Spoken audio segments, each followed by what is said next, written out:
It was a rainy morning and very damp.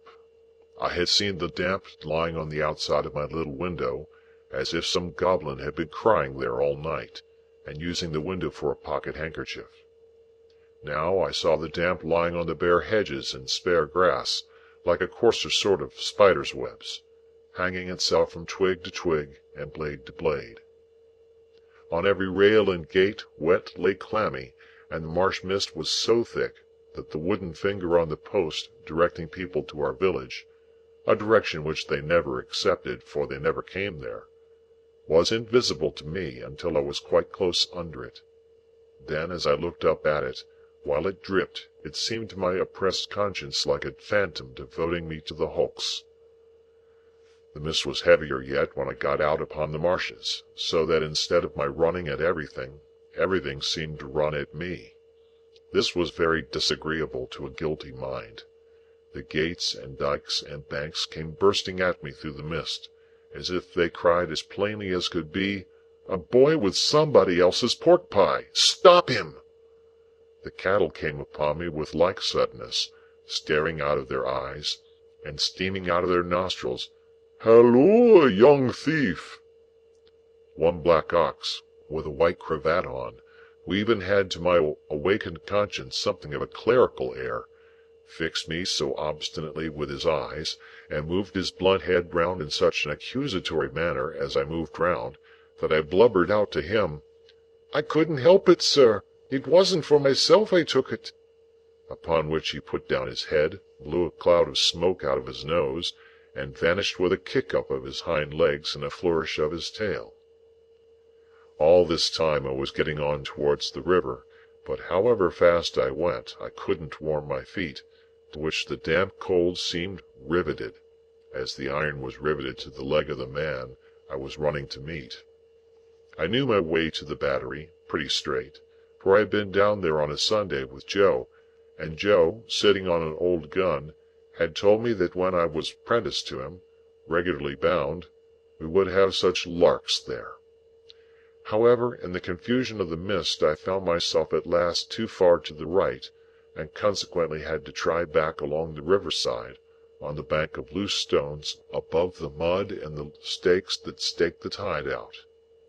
Making my way along here with all dispatch, I had just crossed a ditch which I knew to be very near the Battery, and had just scrambled up the mound beyond the ditch, when I saw the man sitting before me. His back was towards me, and he had his arms folded, and was nodding forward, heavy with sleep. I thought he would be more glad if I came upon him with his breakfast, in that unexpected manner, so I went forward softly and touched him on the shoulder. He instantly jumped up, and it was not the same man, but another man. And yet this man was dressed in coarse gray too, and had a great iron on his leg, and was lame and hoarse and cold, and was everything that the other man was, except that he had not the same face, and had a flat, broad-brimmed, low-crowned felt hat on. All this I saw in a moment, for I had only a moment to see it in. He swore an oath at me, made a hit at me. It was a round, weak blow that missed me, and almost knocked himself down, for it made him stumble, and then he ran into the mist, stumbling twice as he went, and I lost him. "It's the young man," I thought, feeling my heart shoot as I identified him. I dare say I should have felt a pain in my liver, too, if I had known where it was. I was soon at the Battery after that, and there was the right man, hugging himself, and limping to and fro, as if he had never all night left off hugging and limping, waiting for me. He was awfully cold, to be sure. I half expected to see him drop down before my face and die of deadly cold. His eyes looked so awfully hungry, too, that when I handed him the file and he laid it down on the grass, it occurred to me he would have tried to eat it if he had not seen my bundle. He did not turn me upside down this time to get at what I had, but left me right side upwards while I opened the bundle and emptied my pockets. "What's in the bottle, boy?" said he. "Brandy," said I. He was already handing mincemeat down his throat in a most curious manner, more like a man who was putting it away somewhere in a violent hurry than the man who was eating it, but he left off to take some of the liquor. He shivered all the while so violently that it was quite as much as he could do to keep the neck of the bottle between his teeth without biting it off. "I think you have got the ague," said I. "I'm much of your opinion, boy," said he. "It's bad about here," I told him. "You've been lying out on the meshes, and they're dreadful aguish. Rheumatic, too." "I'll eat my breakfast afore they're the death of me," said he. "I'd do that, if I was going to be strung up to that there gallows as there is over there, directly afterwards. I'll beat the shivers so far, I'll bet you." He was gobbling mincemeat, meat bone, bread, cheese, and pork pie all at once, staring distrustfully while he did so at the mist all around us, and often stopping, even stopping his jaws, to listen. Some real or fancied sound, some clink upon the river or breathing of beast upon the marsh, now gave him a start, and he said suddenly, "You're not a deceiving imp? You brought no one with you?" "No, sir, no." "Nor give no one the office to follow you?" "No." "Well," said he, "I believe you. You'd be but a fierce young hound indeed, if at your time of life you could help to hunt a wretched varmint, hunted as near death and dunghill as this poor wretched varmint is." Something clicked in his throat, as if he had works in him like a clock, and was going to strike, and he smeared his ragged rough sleeve over his eyes. Pitying his desolation, and watching him as he gradually settled down upon the pie, I made bold to say, "I'm glad you enjoy it." "Did you speak?" "I said I was glad you enjoyed it." "Thank'ee, my boy, I do." I had often watched a large dog of ours eating his food, and I now noticed a decided similarity between the dog's way of eating and the man's. The man took strong, sharp, sudden bites, just like the dog. He swallowed, or rather snapped up, every mouthful, too soon and too fast, and he looked sideways here and there while he ate, as if he thought there was danger in every direction of somebody's coming to take the pie away. He was altogether too unsettled in his mind over it to appreciate it comfortably, I thought, or to have anybody to dine with him, without making a chop with his jaws at the visitor, in all of which particulars he was very like the dog.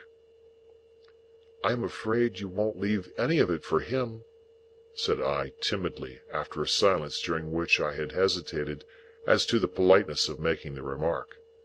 "There's no more to be got where that came from." It was the certainty of this fact that impelled me to offer the hint. "Leave any for him? Who's him?" said my friend, stopping in his crunching of pie crust. "The young man that you spoke of, that was hid with you." "Oh, ah!" he returned, with something like a gruff laugh. "Him? Yes, yes, he don't want no wittles." "I thought he looked as if he did," said I. The man stopped eating and regarded me with the keenest scrutiny and the greatest surprise. "Looked? When?" "Just now." "Where?" "Yonder," said I, pointing. "Over there, where I found him nodding asleep, and thought it was you." He held me by the collar and stared at me so that I began to think his first idea about cutting my throat had revived. "Dressed like you know, only with a hat," I explained, trembling, and I was very anxious to put this delicately, "and with the same reason for wanting to borrow a file. Didn't you hear the cannon last night?" "Then there was firing," he said to himself. "I wonder you shouldn't have been sure of that," I returned, "for we heard it up at home, and that's farther away, and we were shut in besides." "Why, see now," said he, "when a man's alone on these flats, with a light head and a light stomach, perishin' of cold and want, he hears nothing all night but guns firing and voices calling. Hears? He sees the soldiers, with their red coats lighted up by the torches carried afore, closing in round him. Hears his number called, hears himself challenged, hears the rattle of the muskets, hears the orders, make ready, present, cover him steady, man, and is laid hands on, and there's nothing. Why, if I see one pursuing party last night, coming up in order, damn 'em, with their tramp, tramp, I see 100. And as to firing, why, I see the mist shake with a cannon, arter it with broad day. But this man, he had said all the rest as if he had forgotten my being there. Did you notice anything in him? He had a badly bruised face, said I, recalling what I hardly knew I knew. Not here, exclaimed the man, striking his left cheek mercilessly with the flat of his hand. Yes, there. Where is he? He crammed what little food was left into the breast of his gray jacket.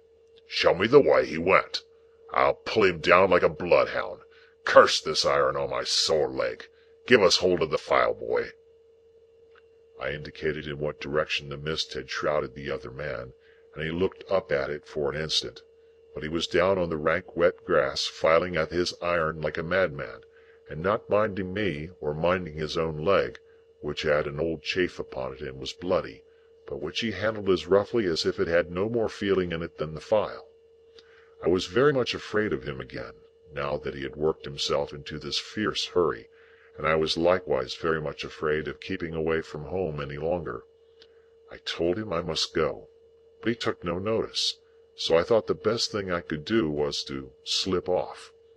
The last I saw of him, his head was bent over his knee, and he was working hard at his fetter, muttering impatient imprecations at it and at his leg. The last I heard of him, I stopped in the mist to listen, and the file was still going. End of chapter.